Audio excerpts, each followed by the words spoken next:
Hello, hello, hello, and welcome to the Jolly Heretic. I have a very special guest for you today, and that is a comedian that I met at a conference called Mr. Nick Dixon, and we're going to talk about about his background, about how he got into comedy, and about what's going on in comedy these days, and how wokeness is affecting comedy, and how and being able to have a laugh. Nick, how do you do? Hello. Hello, I'm well. How are you? Are you well? Are you Not well? Because really. you indicated a minute ago that you weren't that.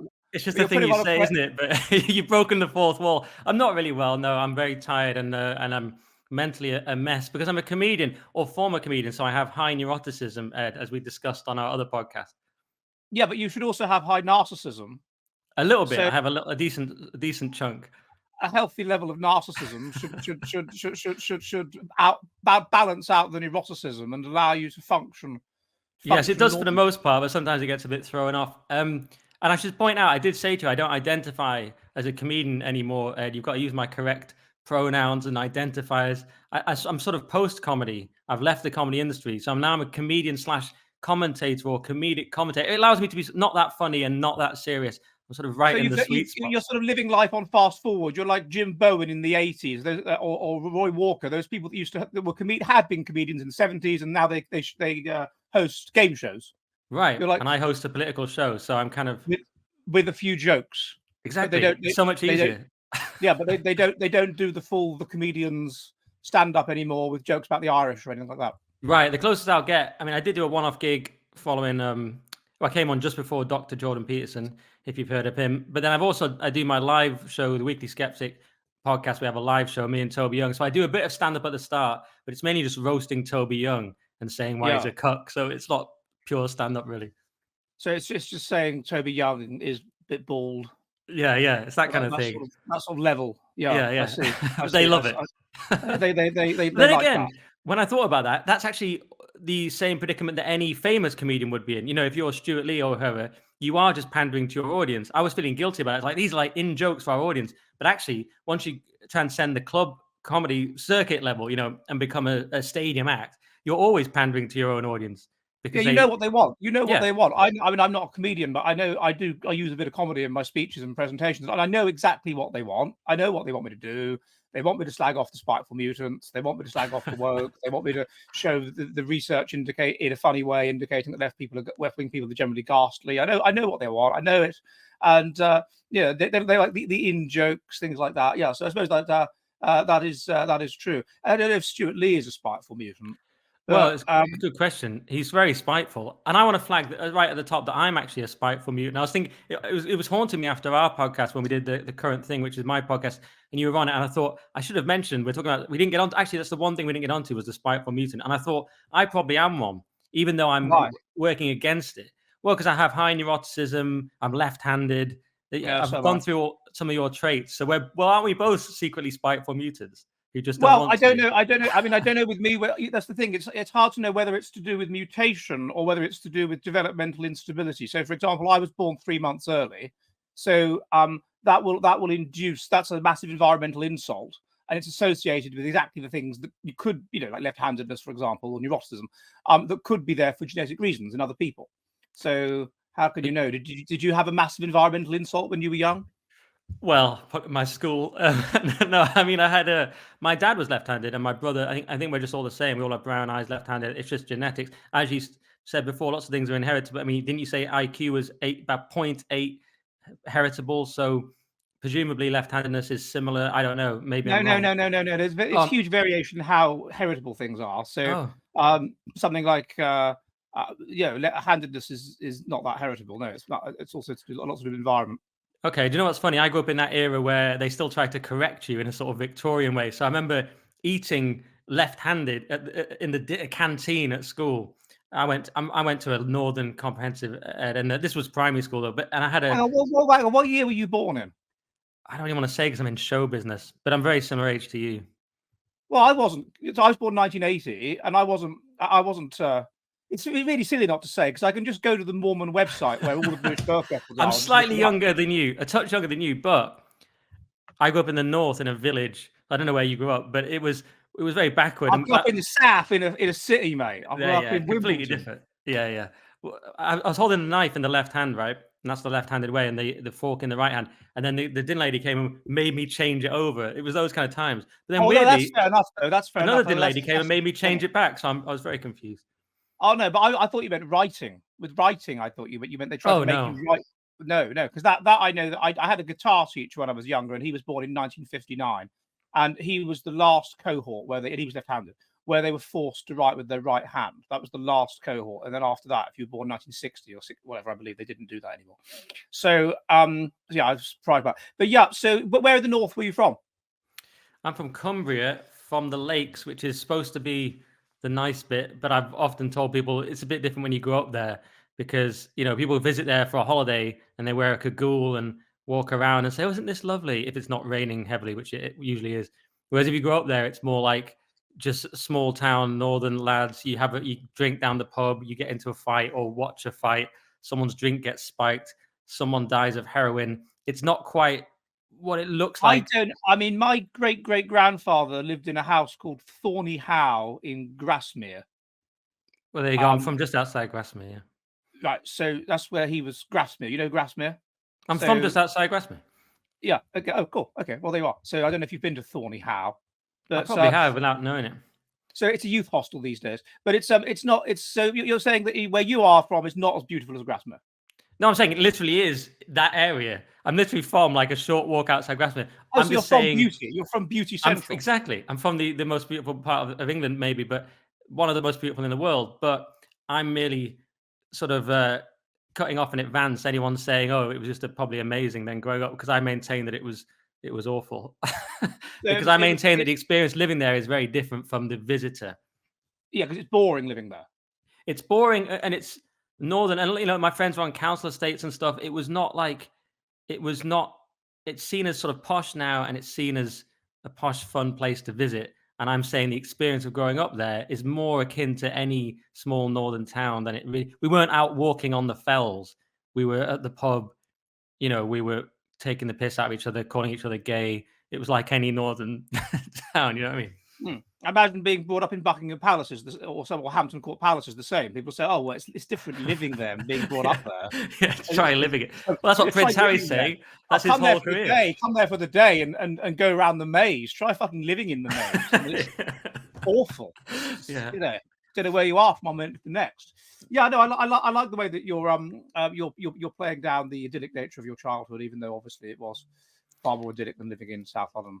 Very isolated, though. I was in the middle of nowhere, so I had no friends, and was just in the middle of fields and sheep. The sheep were my only friends. Like the Bronte sisters.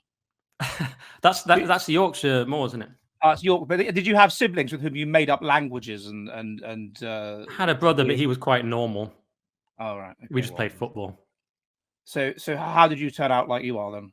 It's one of those things that I'd have to read probably about 16 of your books to find out. It's one of those genetic freak accidents.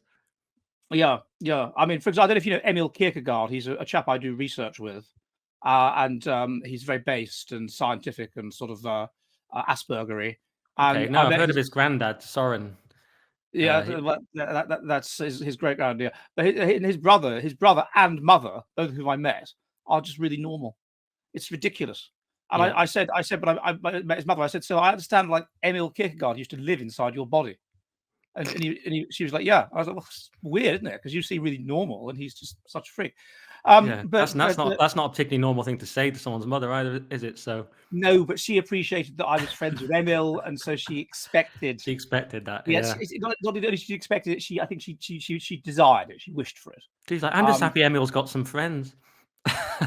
Well, I wouldn't go that far, but so you were brought up in near. I probably, if you named it, I don't expect you to name it, but I probably know the place if you named it. And the nightlife is going into Kendal to Crystals. Yeah. I was born in Kendal. We didn't usually go as far as Kendal. We went to like Ambleside to like a pub called the Sportsman's, where it'd be like they'd have like a terrible dance floor downstairs, and you just go down there, or you go to Bowness.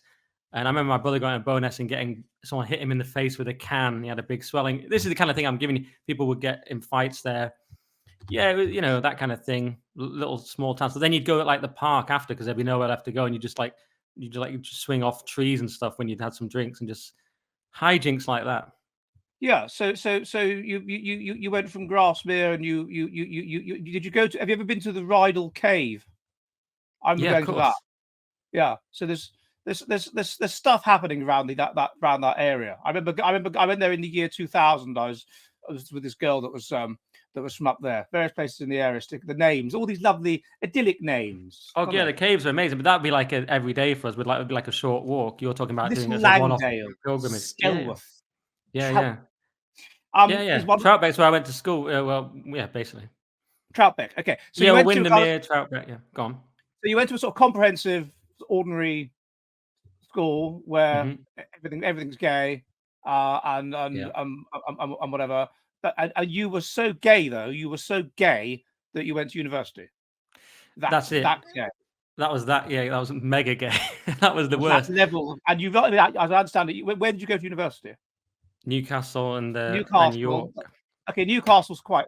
I mean, that's quite. Is that gay? Because it used to be part of the University of Durham, which I imagine they think of as gay. Yeah, Durham's gay. Newcastle's more like, yeah, it's sort of standard, isn't it? It's Well, no, Newcastle was if you went to Durham and you were posh and you went to Eton or something and you did no work in your first year, then you'd live out of college in your second year, but you'd already got a contract on the house. So you'd start your degree again at Newcastle, but just be in Durham, but just go into Newcastle for lectures.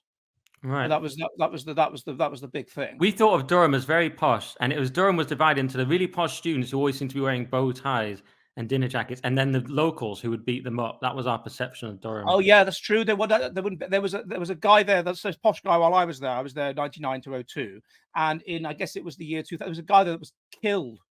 He was coming back because if you were an idiot at Durham, it wasn't good enough to just be in Durham. You go, guys, let's get a taxi to Newcastle. Let's go to Newcastle for the evening. Let's go to the boat. There's a great club. The boat with a revolving dance floor. Let's go to the boat. Let's go to the boat, and then you go to the boat and you get really drunk, right? Yeah, and then or a jazz club, and then you obviously completely wankered. This guy started somehow, I don't know the details, on the train. He got the train back, taking the piss out of some locals, and they followed him off the train and murdered him. And the editor of Palatinate was like, this newspaper, like, hold the front page. It was but I understand that only so you didn't. So it's a well-hard university. But you did do the girliest of, well, not the girliest obviously sociology, but a very, very girly degree, didn't you? Yeah, I did English literature, which is extremely girly. I don't know how you know all this about me, but yeah, that was very girly. Though I did get in a fight, Ed, just to balance it out. I remember getting in a fight in Newcastle. Just no one got murdered, but a lad came up wanting a cigarette, which is called a tab in Newcastle. A young lad, which is called a chava in Newcastle, which is like a chav. And my mate told him where to go, so he came back with a big plank of wood. Then it kicked off. Then these lads jumped out of a car and started helping my friend fight him. I wasn't sure what to do.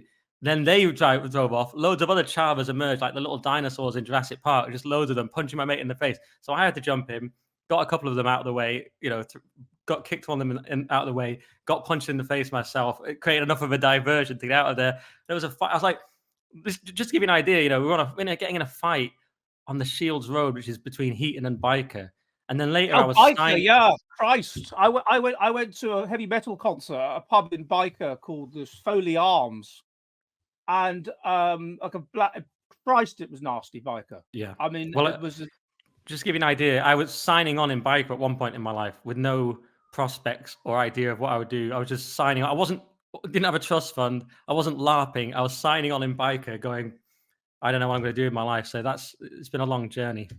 Right, so you were in Newcastle and you did this ridiculously gay. And by the way, you asked me how I know these things. I mean, I only know these things in the same way that you, when you interviewed me, knew things about me. You've done your homework. Yeah. You've prepared. That's why I said I wanted to be 10 minutes late. I wanted to finish watching something. I didn't know that was even out there, but yeah, go on. I wouldn't get it on in time. I wouldn't get it done in time. So you did Newcastle, and then that wasn't gay enough to do a bachelor's degree in a girl subject at Newcastle. I get you're implying that you then did a master's degree, in the similarly gay. Yes, York. It wasn't like even more ashamed of that. What was the topic of your master's? It was degree? Like modern literature. A thesis. What's the thesis about? It was as bad as it could be. It was like postmodern literature. Yeah. It was like The Enemy. It was the most mutant lefty thing to be studying. It's incredible to think about, really. Oh, I'd like to read that. I hope I can find that on the York University library website. That would be great. Well, the first half, they were stunned about how good it was. They couldn't believe it because I'd left it late and ignored all their advice and done it in my own way. They couldn't believe how good it was. So then the second half, I deliberately sabotaged it because I was the kind of person I was. So, which stopped me getting the highest grade. But yeah, it was very strange. I've read a huge amount of postmodern literature. I've also read like just all sorts of rubbish, all sorts of great stuff as well, like Thomas Bernhard. Most people haven't heard of. I've read like almost all of his books. He's one of the great writers. He's an Austrian writer who kind of influenced by Dostoevsky and people like that. And I've read this huge amount of books. I kind of go, why now? What was all that about? Because it's not come up in my everyday life, really. So, did you start in? I mean, I know now you're a post comedian, but did you start in comedy and things like that while you were at Newcastle University, or no? Was it? I went through I didn't know what I was going to do after all that. I worked in shops. I was working in data entry after that in Newcastle, where you had to, in Hebburn, which is very bleak, and Longbenton, which are these bleak places in Newcastle, and you have to type in data and the tax data, and the faster you went, the more money you got paid. It was kind of an electronic sweatshop. And I did that. Then I ended up going to London, working in Foyle's bookshop, which is the world's oldest bookshop or something, or London's oldest, started in 1903. And all sorts of interesting people would come in there, like Nick Cave and Nelson Mandela and all these people, Tom Waits, Dustin Hoffman, I remember. But then Nelson Mandela was like, where are those Japanese cartoon books? Where are the Japanese cartoons? There's manga, whatever. Yeah. Yeah. So it was interesting. Lots of people were in bands and stuff. But then I kind of didn't know what I was doing with my life. I got out of there and ended up just doing nothing, unemployed. And then one day I met a guy who was a comedian, and he said he was a comedian. I never met a comedian. We didn't have comedy where I was from. I'd watched it on the telly, of course, but we didn't have comedy clubs. And I said, I think I could do that, which is one of these things that spontaneously just came out of my mouth, which I didn't think I was going to say. I was obsessed with being funny my whole life. Like when I was 10, I would say a quip that would make the whole class and the teacher laugh, quite sophisticated adult level quipping. And I definitely remember that feeling of making the whole class laugh. And I was obsessed with just being funny at school the whole time. Now I'm very serious and trying to not be funny, but that's what I was into my whole life. Well, you're failing miserably in the being serious. I mean, it's just not working very well. Okay, well, I'm doing my best, but basically, I was obsessed with being funny, but I never thought I could do stand-up. I never thought I could go on stage. But this guy said he was a stand-up. I said, I think I could do that. I wrote some jokes, and I actually showed him some of them, and a couple of them he said, oh, that's been done. But the third one he actually liked, and I thought, oh, I can actually write jokes. Then he told me how to start, and you know how to get to the open mics and where they are. So I started on the open mics and was immediately better than most people because it's nearly all mentally ill people, and then a couple of people with actual talent. And then 1 year into comedy, it was one day off 1 year. And since I'd started it, I won the Comedy Store Gong Show. I don't know if you know what that is. It's at London Comedy Store. There's a thing called the Gong Show. You go up, there was 400 people in the audience. You go up, and if the people don't like you, they can give you a yellow card. And then the guy in the booth goes 1 card, and then you get another 2 cards, 3 cards, and then you get gong. They hit a big gong. The pressure is quite. I mean, the pressure is quite substantial, isn't it, with stand-up comedy? I mean, I used to, when I was a student, I was in a thing called the Durham. I was a writer for a thing called the Durham Review, which was comedy sketches. So I used to write comedy sketches, and we took it to Edinburgh every year. And so we a lot of comedy shows and whatever, and you get free tickets because you had to put a thing up there, a thing on. And I remember if you fall on your ass, as some people did, then it's particularly when it's the late night shows, the shows that are like 10 o'clock or whatever, and people are a bit drunk, then it's merciless. I mean, you're dead. I mean, the audience will destroy you. So it's quite a lot of pressure. It's not like doing performance poetry. It's like performance poetry level funny. No, bombing is horrific. I mean, it's something you have to get used to. When you first bomb, it's like you've been shot in the stomach. You're just at home, just for like the first time I really bombed, I was just at home recovering for like a couple of weeks. Just you feel like a lot of people never make it past that first bomb, because it's it's like a social death. But imagine the Gong Show then, which is even more pressure because you're a new comic. You've got hundreds of people in the audience, and they can actually get you off the stage because they hate you. But I got 0 cards. I got to the final, won the final joke off, and won the whole thing. Got a crown, and the Comedy Store agent wanted to represent me. 2 other agents wanted to represent me, so I kind of won. It was like I'd won comedy and life. It was like the best night ever. and it never got better than that. But that was the peak. That was the highlight. So then why? Then I infer from the way that this life story is going that you then went to university in York to read postmodern. No, this is all after. This was all after. Oh, I thought you said Newcastle. You said Newcastle, then London. No, I went to Newcastle, then York, then London. And this is all in London, yeah. Oh, I see. Right. So it was after the University of York and your postmodern literature and so that, and then the thing that interested me about as well, the style of comedy and so forth. Now, you said you were surprised that I sort of looked into you a bit. Now you would have looked into me, and now what do you think? Having done that, what do you think the thing was that I suspected about you that has turned out to be true? I really don't. I really don't know. Come on. What do you think? Well, if you actually looked into the stuff that I've researched, what would I be good at noticing? Well, you look into stuff like IQ, and you look into you're obsessed with premature birth, but I wasn't that. That would be a lot of research. You're obsessed with spiteful mutants, which I definitely am. Back. Earlier IQ. You'd have been like, this guy's got a midwit IQ. Come on.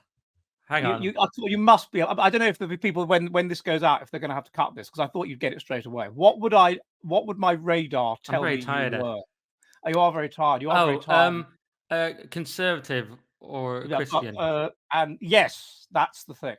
So when I did my I spent a lot of time with particularly evangelical Christians, and I pride myself on being able to know, and I don't know what it is. I can't say exactly. It's just an intuition that you get with some people. It happened to me recently in Oulu, where I live. There was this English girl I met and was talking to her, and she's from Cornwall, and I just thought, yes, Christian. And of course she was. And that's what I thought when I met you at ARC with Alex. That's what I thought straight away. Straight away.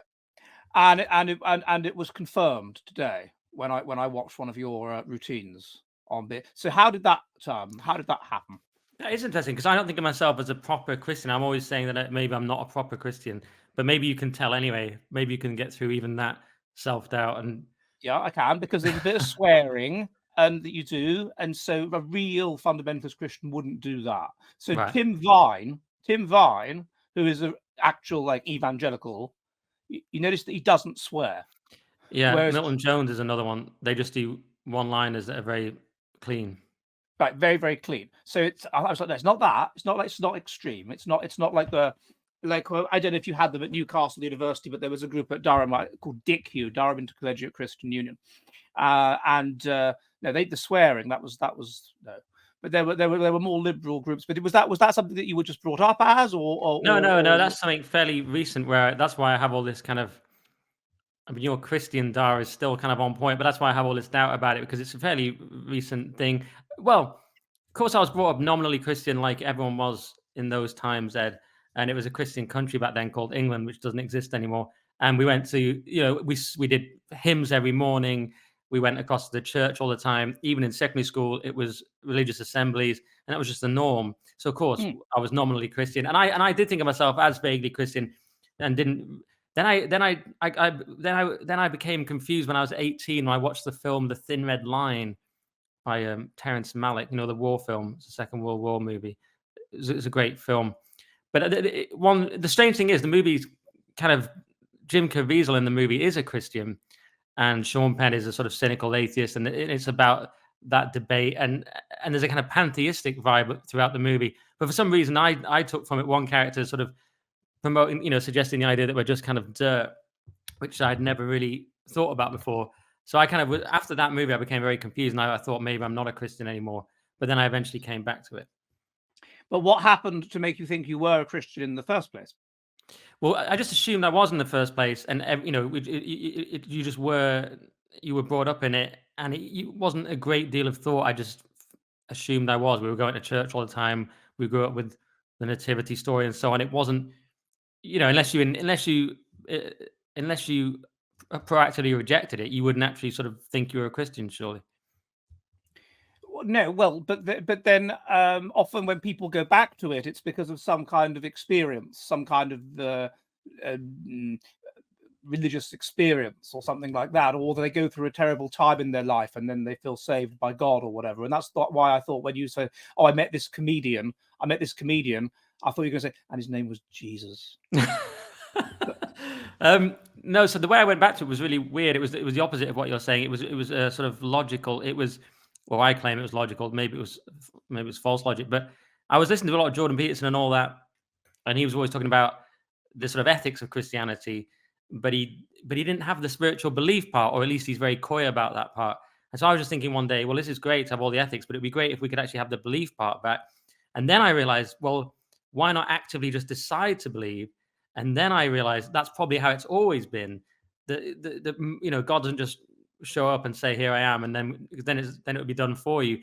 Actually, everyone's always decided to believe, and that's basically what faith means. So then I realized it's up to me to stop being gay, stop being a petulant teenager, just waiting to have an experience, and actually just decide to believe. If that's what I believe is better for society and for people, why shouldn't I just do it? Now, some people like Carl Benjamin has said to me that doesn't really work and he can't do that and that's stupid. So that's fair enough. That's what happened to me. Then I did have some experiences after. After that, I had a dream where I saw Jesus and God as represented by a giant cross in the sky. And it was like they were definitely real and they could see me. And it was kind of like scary, but also sort of euphoric. But that only came after I'd decided it. So I don't know. Yeah. And how does that influence your comedy, being a Christian? It doesn't really. I did do a show about it, and it was very, very difficult because there was so many denominations. I was trying to speak to evangelicals and Catholics who were quite good audience members, evangelicals who were quite good, Scottish Church of Scotland Protestants who were the worst audience members possible, and all at once. And it was very, very difficult. And it ended up just one joke that I retained that you've probably seen that you're referring to. There was one joke I was left with. It was quite a good joke. That's really the only thing that's been. Tell the joke.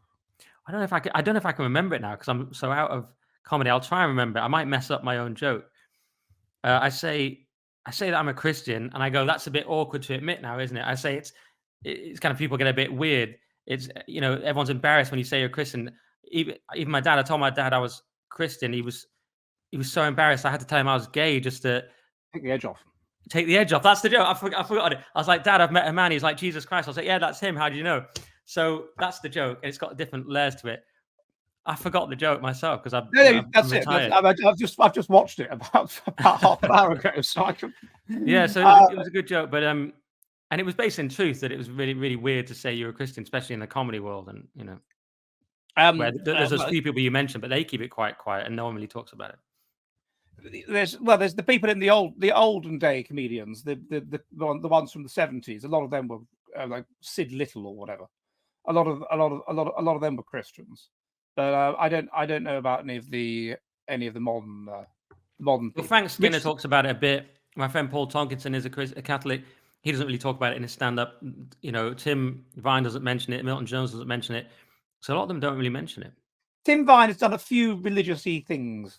Like he did that. There's that sketch. There were God is walking with me on the beach, and there's footprints, and then at one point there's not 4 footprints. There's 2 footprints. Oh yeah, I remember that. But otherwise no.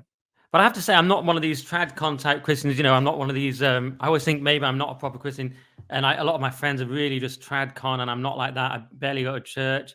It hasn't helped me with my neuroticism and health anxiety. So I sometimes think, if I really properly believed, would I be so scared of health problems? So I don't know, really. I think of myself as not a proper Christian, but I do a series on the current thing with the Reverend Dr. Jamie Franklin, where we're reading through the whole Bible. We've done about 3 or 4 of them. We're up to about page 8, and we've done Cain and Abel and Noah, and so so I am doing that. You're up to page 8. Yeah, it's a very long book. It's a very long book. Yeah, it's going to take you a while to get to the Book of Revelation. I know. If you're only on page 8, to get to the real fire and brimstone and end of the world. Speaking of the end of the world, wokeness.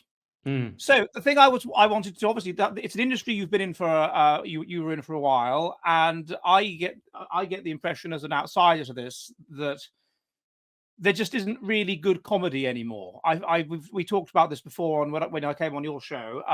You can't, things like, I don't know, like Father Ted or the IT Crowd. It's almost like, and of course we know what's happened to the writer of that. It's almost as though that was the last gasp of real brilliant comedy in the mainstream sphere before it became completely overtaken by wokeness. And now they're backtracking on that. I mean, one of the episodes of the IT Crowd they've basically cancelled. The one on transsexuality, and that they don't stream that one anymore. They're going back. I didn't even think Little Britain was that good. It was very simple stuff, and that was only 20 years ago or 15 years ago. And they're going back on that and backtracking on that. Even during Black Lives Matter, Gavin and Stacey, they were saying, "Oh, it's outrageous that there weren't any black characters," even though there were. And so everything has to now. It's all. What have you noticed in the time you were in it? In what is going on in the world of comedy and perhaps the arts more broadly, as apropos the influence of wokeness? Yeah, well, I noticed woke was creeping in even when I started in 2011. And after not long of doing comedy, I was in a competition called So You Think You're Funny, which was this competition that many people had won, famous people, Peter Kay, Lee Mack, these types of people. Basically, any comedian you'd heard of from that era, from the past, had won or been in the final, or there or thereabouts. And I was in the final of this competition. And it was suddenly an all-female judging panel. And there was a woman in the competition who was really That's ridiculous, because women aren't funny. Well, everyone knows that. Everyone obviously, knows I think they're brilliantly funny, and just some of them, some of them better are than men in every some metric. Some women make me laugh to an insane degree, but on average, they are just less funny. I'm sorry. Incredibly funny, sound evolutionary reasons as well, which is that they're going to sexually select for men that are funny, aren't they? Yeah, no, obviously most of them aren't funny. But they were there it's an all-female judging panel. Have you seen Smack the Pony? I mean, my God. I mean, sorry, carry on. No, you're right. It's just you're right. I mean, I'm not going to be cancelled for that. I've said way worse stuff. But yeah, look, some are funny, most aren't, and that's fair enough. But there was an all-female judging panel, which was a kind of obvious statement. And then there was a woman in the competition who really was not new enough. It was a new act competition, so she shouldn't have really been in it. She inevitably won it.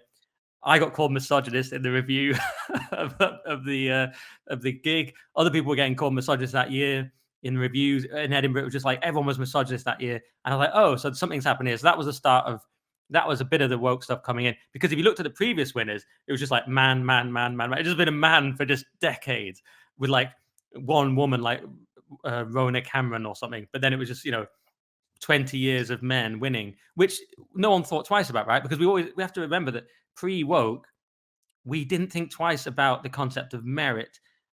Even on GB News now, or even on various conservative things, there's an assumption that we have to sort of kowtow to diversity and placate it and pander to it, right? So there's always got to be representation. We just didn't have that before. You could just have a white man winning the comedy competition for 20 years in a row. No one thought twice about it. That was the pre-woke world. Whereas once you have an all-female judging panel, all the men get called misogynist. You're like, oh, this is a deliberate thing that's happening. And once you've done it, it seems inconceivable because you're sending a deliberate message of defiance if you don't kowtow to it. So yes. It would be not a problem in the 90s to have, well, for example, when John Major became prime minister, he had an all-male cabinet, and there was because Mrs. Thatcher was the only female in her cabinet. She basically hated women, didn't like women. And she actually told a guy I interviewed called Korwin Mikke, who is a member of parliament in Poland, and she told him that she didn't think women should be allowed to vote because they're just not logical enough. Based. Based. Repeal the 19th. I mean, that's based. And so no one had a problem with it. It was like, okay, eventually he put some woman in the cabinet after a couple of years. But I mean, there was only a few women in the cabinet. Ever, like maybe it was 2 women in John Major's cabinet of 20 people by the time he was. And no one, because you promote people on merit. And as we're seeing at the moment with Harvard University, if you give the job to a person because they're black and a woman, if that's the only criteria, basically, then they might not necessarily be very good. Yes, they might plagiarize. But that fine. But also, it's okay to just go around calling for the death of the Jews on campus. Probably more important. And it's ridiculous, and so it's not just her either. It's loads and loads of this that's going on. In South Africa, they promoted people because they were black South Africans rather than because they were competent. There's now no electricity system in South Africa, so it has real consequences. Yeah, and as we know, I mean, someone was complaining today on X about this, and Carl Benjamin saying, well, they were saying everyone just assumes you're not there on merit now, and he said, well, we told you this would happen. I mean, that's the other unfortunate thing, isn't it? Everyone just assumes now. That woman at GB News, the one that was at ARC, I can't remember her name, but the very dark African, the news presenter at GB News. Nana? Yeah, Nana, right. She may well be very good. And in fact, I get the impression watching her that she is. She is compared to some of the twits that you see presenting London local BBC news or whatever, right? She probably is there on merit, but there's enough doubt because of the system, and that must be very irritating for someone like her, for someone that's got there on merit. But that's inevitably what happens, and inevitably you'll think to yourself, oh, I've got an ethnic minority doctor who's black. Let's say, oh dear. Has he got there on merit? That's what it causes. It's terrible. I know it's terrible for everyone, but like you say, it's so hard to go back. A lot of wokeness seems to work on that premise, or it seems to weaponize this.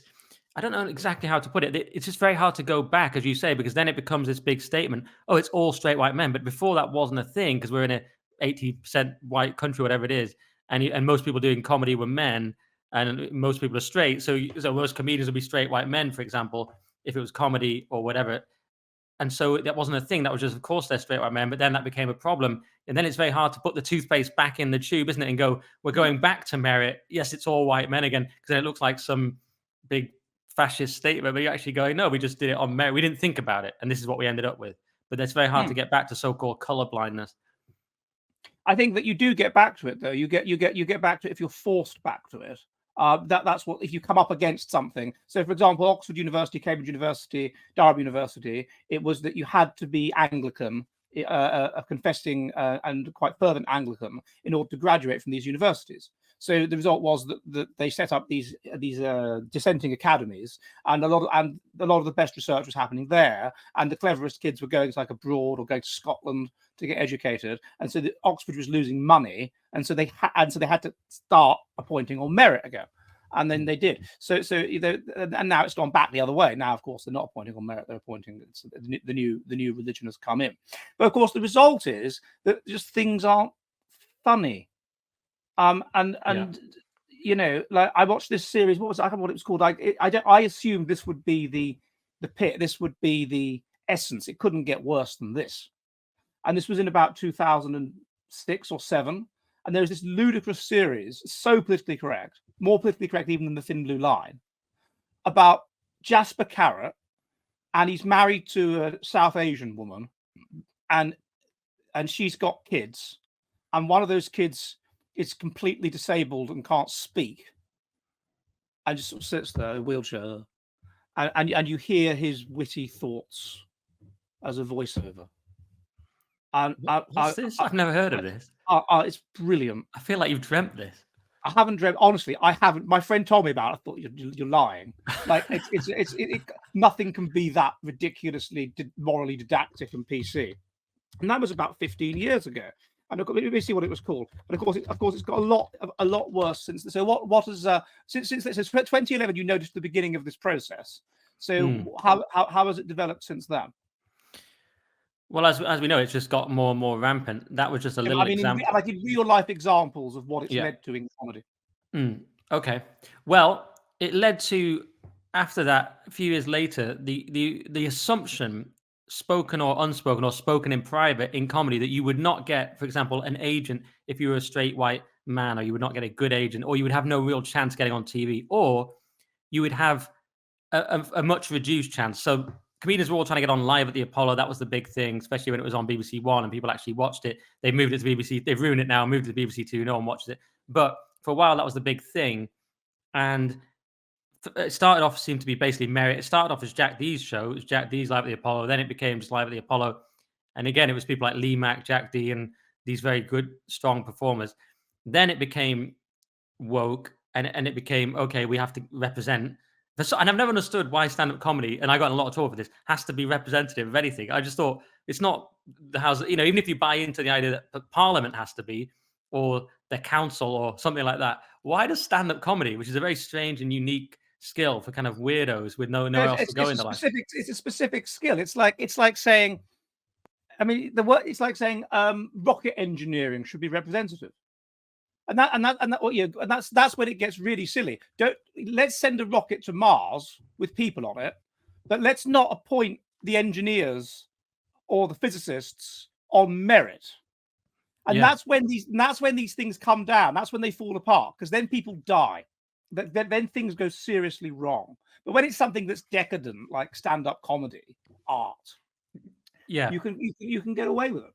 Well, I think it's even more ridiculous than that. That's more ridiculous in that there's a safety element, but at least STEM jobs have a sort of high status and high pay thing, whereas stand-up comedy was not even a high status thing, really. It's like saying, "Oh, we need more representation in show jumping or diving or some kind of table tennis." It has now. It has now. Yeah, now it's high status, isn't it? Comedy. That was the other thing that happened. Comedy was basically for weirdos. In a decadent society, actors and comedians are high status, aren't they? The same in Rome, in Baghdad, and it's exactly the same. Yeah. So, the two things happen sort of concomitantly. It went from like, here's a weird thing that weirdos do who have nowhere else to go, and is low status, and is done in working men's clubs, and is done in dive clubs and stuff, to a professional career that posh people do, that people like Jack Whitehall and someone, their parents in entertainment, then they do it. And the apotheosis of that would be Alistair Campbell's daughter does stand up now, some awful stand up in like the Edinburgh Festival, and another one who's a Russian oligarch's daughter, who was a guy who's like in some scandal in the Yeltsin era, I think involving coupons or something. I can't remember the exact scandal. He was in some sort of high level scandal, and now his daughter gets to lecture us about feminism, and you're just like, what? So it becomes this thing, a really grotesque thing of like, imagine Alistair Campbell's daughter lecturing you about feminism or something in the guise of comedy. Is there anything more repulsive than that? I mean, I don't know what maybe a very nice person. I'm not commenting on him. I don't know what she looks like. It's not really a comment on that. But imagine the decadence and just this guy that went to war, this sort of failed elitist, and then we have to listen to his daughter tell us about comedy or feminism or some bollocks in the guise of comedy. It's as disgusting as it could be. But it didn't used to be that. It used to be a low status thing for misfits and for individuals. But it became about a professional career that you could get on the Apollo and so on. Then it became about representation. So if there were 6 spots on Live at the Apollo, 2 of them would be for white men, but there'd be far more white men doing comedy. So of course you're trying to thread the needle. You're trying to, far more of you competing for far fewer spots. Whereas let's say there's 4 spots for people of color or women or something, and there's only 6 of them doing comedy. So, it became very hard. And then people would say to you, well, what about X and Y? They're white men. You're like, yes. Another thing that happened was they left all the white men, the extant white men, stayed on the shows. So they never went anywhere. So Hugh Dennis, is that his name, is still on all the blooming things, Alan Davis. So when I got my mini cancellation, as Toby Young calls it, because he says it wasn't as bad as his cancellation, I got cancelled for saying that we should book on merit. I don't know if you researched this, but someone said they couldn't book me for a gig because I was a straight white man. I don't know if you saw this. And I tweeted it foolishly, but with all the information taken out so no one could see whose gig it was, just to make a funny point, just like a wry point. And then it got picked up by the Express and the Telegraph, and it ended up on the Jeremy Vine show. And then I had all these comedians attacking me, calling me a terrible comic and a bigot and all these kind of things, and all these open micers, but big comics as well, like Jason Manford and Richard Herring. And they're all attacking me. Others were defending me. And my point was simply, let's do it based on merit. What did Richard Herring have to say? I'd never actually checked because I just muted everyone, because when you're being attacked for a week and you've never been cancelled before, it's quite unpleasant. But I hear he had something to say. And Manford's point goes back to my other point, which was that he was saying, well, what about Alan Davis? But he listed a load of people, nearly all of whom had made it pre the cutoff. But as I've said, it's as if you're trying as had Richard Herring, as had All of them sort of have this kind of cognitive dissonance where they need to appear woke in order to feel that they're morally good people, but they know perfectly well that if they were born 10 or 15 years younger, they would be affected by this. Yes, so, and they know that burying me will win them a few points with the industry. So I'd always been nice to Jason Manford and about him when people said, well, he had an affair, and they used to criticize him on car journeys with comedians, and I'd defend him, say he's a nice guy. Then he threw him under the bus to 400,000 people at my lowest point. So that bothered me a little. And yeah, they were arguing, well, how are we still on the telly? Well, it was as if Gary Lineker was still in the England football team, and so you couldn't get in as a new person. You know what I mean? So it was like the old white men never left. So there was never a chance for new people to come through. Now, the argument against is always, well, what about so-and-so who's made it? And they can always cite someone like James Acaster and always say, actually, it's just that you're shit. And there are people like my friend Sean Walsh, who's a brilliant comic, incredibly talented, and they will still get through. So you could always argue that actually you're just too shit. So there's always that rebuttal. Yeah, that's true, but you may well be not as well. I'm not sure about that because this James Acaster guy just does basically PC woke comedy anyway, and I don't see how he's funny. But it's the one he did recently about Ricky Gervais, which is stupid. But nevertheless, you may not be as funny as those straight white women that get through, but you are funnier than the women and ethnic minorities that don't get through on merit. So yes, that's my counter argument to the rebuttal. I called it a refutation. Yes. And the comedy is about being funny. It's not about having a voice. And the same thing's happening in poetry. I was in Blackwell's in Oxford a while ago, and I went to the poetry section, which used to be populated by like poets, people that were good at poetry, and now it's like a book of nonsense, rubbish poetry, but it happens to be by a black woman who's disabled. Literally, I'm not exaggerating. So, and obviously, that's why some publisher has put out a book of her poetry, but it's not good poetry. But she just happens to be black and disabled and a woman, so therefore she has a voice. I say, right, I was born 3 months early. There's not many of us, so surely my voice counts, doesn't it? I mean, this black woman. I mean, it's ridiculous. But that's so the result, presumably, and this is what happens when you don't promote on merit. It happens with the universities, is that they start to basically lose prestige as people of talent go elsewhere and set up their own institutions. And also, I suppose it's not just that the talented are cut out of this. It's this thing, the jokes you can't make. It's the politicization of it, things you can't say. Yeah, it's several things, and like you say, it becomes activists rather than comedians, and they're activists in the guise of comedians, and they're antithetical to what the comedian's supposed to be because they're very group thinking people. They will attack anyone who doesn't fit in with the woke group thing. So it becomes a completely different thing, and it becomes about making a point, not being funny, as you say. And there's also that thing about I said on our podcast about the lack of shared assumptions anymore. So this is why we can't have comedy anymore, because we don't really agree on anything. So we used to have fairly mainstream comedies like Friends now in the world of sitcoms, which are now thought of as beyond the pale, which was so tame when they came out to us. But there were certain shared assumptions. Even Chandler's dad cross-dressing being a kind of butt of a joke. Obviously, how can you do that now? That's transphobic, right? But there was enough. You might say that was that was cruel or something. But those were just. We all basically agreed on certain things. And there was still the fag end of a conservative society that you could satirize and attack and that was funny. Whereas now that society is completely gone. It's gone, really. We have a liberal left-wing society, but it doesn't think it's in power. It believes that the conservative society is still in power, and the Earl of Bradford or something is still running the country behind the scenes. And so you have this ironic. It's almost like in the Soviet Union where you'd have them saying, "Oh God, well, the Tsar's spies are still around trying to overthrow the Soviet Union." It's complete nonsense. And so what they are now, in the 80s, these alternative comedians were attacking a conservative society which had power. Now those people have power. Those comedians are the elite.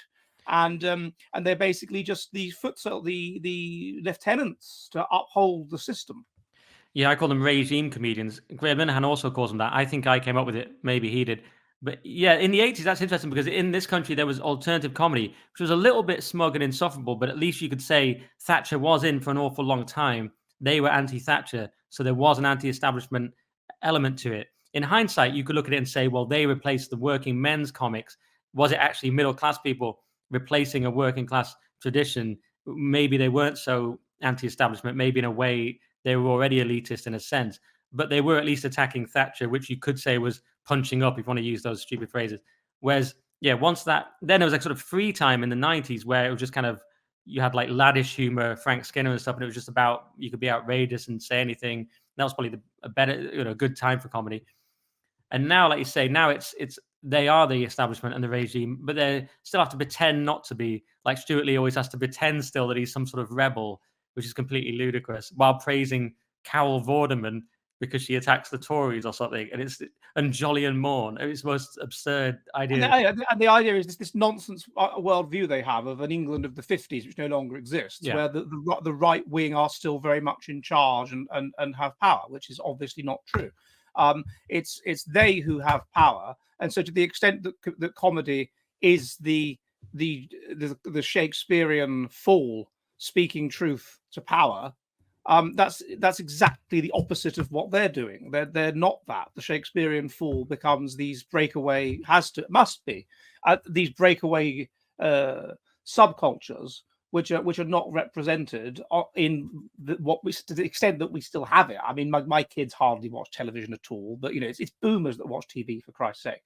But the comedians that go on the kind of things like 8 out of 10 Cats does Countdown, and we know which comedian was at ARC. So even he has had enough of a lot of this, which I thought was interesting. Oh, Jimmy Carr. I don't know if I'm allowed to say that, am I? But yeah, I don't know if he's open about being there. I think he was openly there.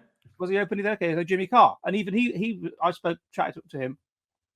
Pleasant guy, I thought, and he was saying to me that it was the Israel thing that pushed him over the edge. The idea that you've got people in his industry defending terrorists and whatever, and he just thought, sod it. Yeah. So he's an ex-fundamentalist Christian. Right. I noticed him creeping across a bit because he did a podcast with Jordan Peterson a while ago. And I remember thinking he couldn't have even done that in the comedy industry 2 years prior. But then by the time he did it, it's like, okay, you can just about go there. Then ARC's another step. We've seen Ricky Gervais just this week, doing an anti-immigration joke, which is unthinkable any other time. So there is something happening a little bit where, there's these few comedians who are, of course, Dave Chappelle has just come out again with another anti-trans joke and so on in his new special. So there is they call it anti-trans. There is a they won't book Roy Chubby Brown though. Roy Chubby Brown is having problems. Yeah, all his venues get cancelled by the council and things like that. He sells them out and then they just get shut down. And you end up defending Roy Chubby Brown on TV, which is such a weird thing to end up doing.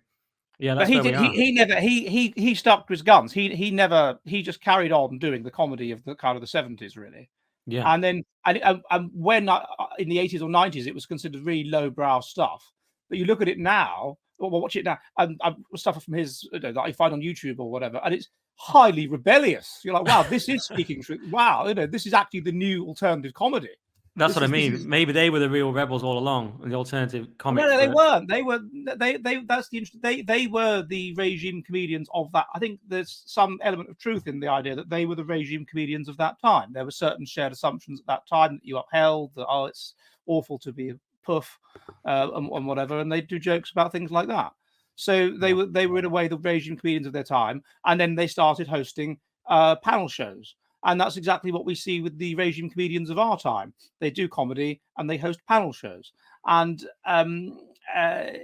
it's but so you've got obviously, except on GB News when I host a panel show, but that's the cancelled outlier comedians. That's the outlier. Yeah, that's and loads of people won't even go on GB News. Most people who really need it in their careers as well won't go on GB News, even if they need money. Comedians won't go because of the reputation in the industry. They'll lose their agent, etc. Lots of agents just have a blanket ban on people even appearing on the channel. What they say? They say, I will not represent you if you appear on GB News. Yeah, you can be with a big agent, some of the big agents in comedy, and you just simply can't go on GB. Good God. Yeah, and that's just that's the shallow end of the industry. That's just what the industry's like. It's based on fear. That's why I had to leave it. I was sick of living in fear and, of people I didn't respect anyway, just a bunch of woke idiots. And like, oh, this agent, it's just all so pathetic. It's just wrong and unmanly and just you just can't live like that as a human, constantly in fear of, oh, if I go on this, what will this person think of this? And it's just so pathetic. I had to just leave all that.